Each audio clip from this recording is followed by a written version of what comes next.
Well, that's another week of clay in the books and another utterly dominant performance by Rafael Nadal. The king of clay won his 11th Barcelona title, beating Stefanos Tsitsipas, the Greek freak, who came out now as the prince of clay, possibly.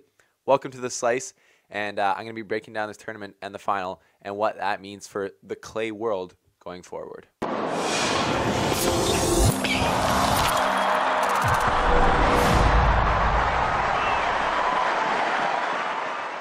Well, there's so many things that can be said about Rafael Nadal's dominance on clay for the last 2 years now. The last time he lost a clay match was to Dominic Thiem in Rome, and I don't even think he's dropped a set since then.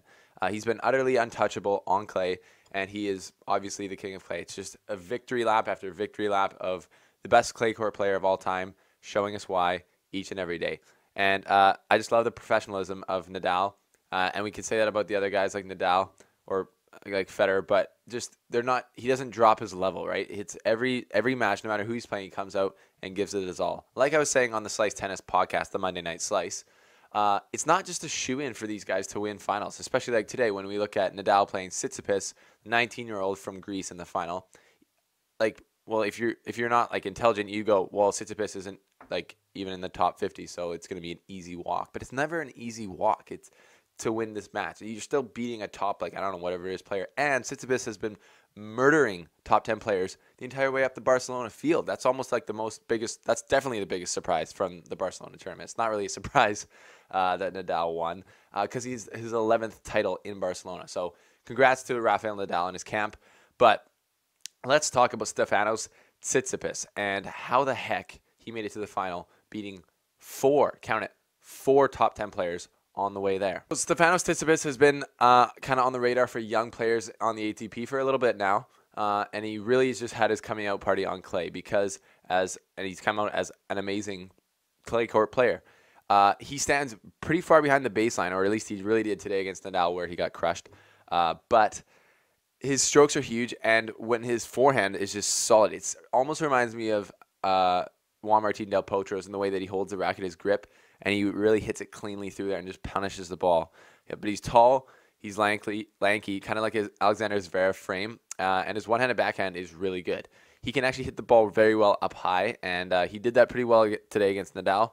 Obviously, Nadal was just way too much for him on the clay at this point in his career, but we saw a lot of things this week, which makes you go, oh. I was watching the scores. I didn't watch all the matches, but I was watching the scores, and I was just blown away. So let's look at his path to the final.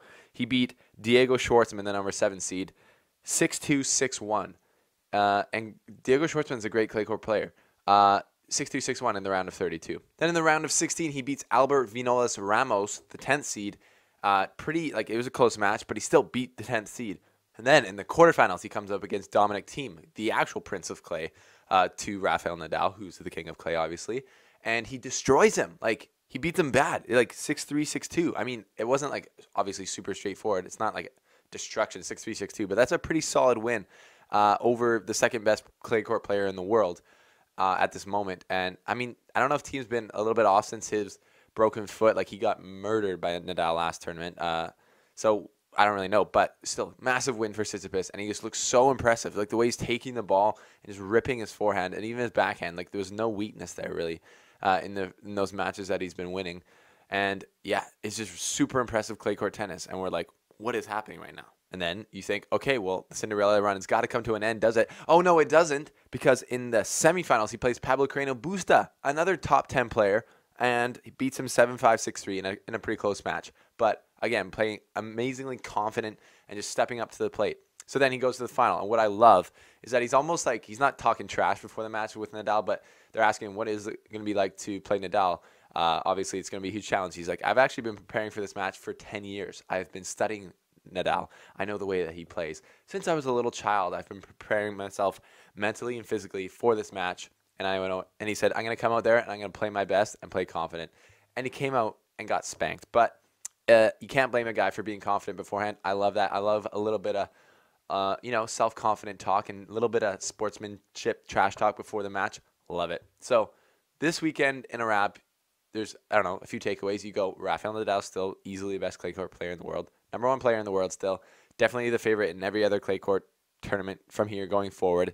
unless his injuries start to show up, which I don't know how they don't show up when he's like so injured on hard court. It's a mystery. He's made for clay. Secondary, Stefanos Tsitsipas is the real deal on clay. Put him right up there in the future of, maybe he's going to be taking the mantle from Nadal when Nadal's done, along with Team and some of their brothers. And basically the third takeaway I would say is, who else is going to challenge Nadal on clay right now? I don't see any guy stepping up. Like Goffin beat David Goffin in the semifinals, 6-4, gave him a bagel. Nadal's just been giving bagels out, breadsticks. He's a baker. He's just providing everyone with meals. But I don't know who's going to challenge him right now. He's looking way too good to be challenged. And I don't think I've seen anyone this dominant on a surface. Like Federer, I don't think is this clean on grass all the time. Maybe he is, but there's only like 2 grass court tournaments. So we don't really have a chance to see that, do we, folks? And I know Federer fans hate that. But it's scary to watch right now. And Rafael Nadal has a chokehold on the tour at the moment on clay. And nobody's going to touch him anytime soon. That's what I think. Mind you. So that's the slice on what happened in Barcelona. Madrid's up next, and that's going to be Liddy. But speaking of Liddy, I went and bought this. I was in Vancouver this weekend and bought a sweet hoodie from a store called Reigning Champ that I like. And they included these limited edition tennis balls. They're white. They're like super clean. And they came with the order when you spend a certain amount of money. Reigning Champ. They make athletic wear. Here in Canada, a Canadian brand, and super fresh. I like their style. And they're coming into the tennis game, so keep an eye out for them, and you can check them out if you want. I'm not even sponsored. I just like their stuff. And they give me sweet tennis balls. So, the Slice has got to give a little piece of the pie to that. Thanks for watching the show, folks. This has been The Slice. Head to theslicetennis.com for all things related to tennis, for the best tennis articles written from around the world. And follow @theslicetennis on Instagram for dope stuff.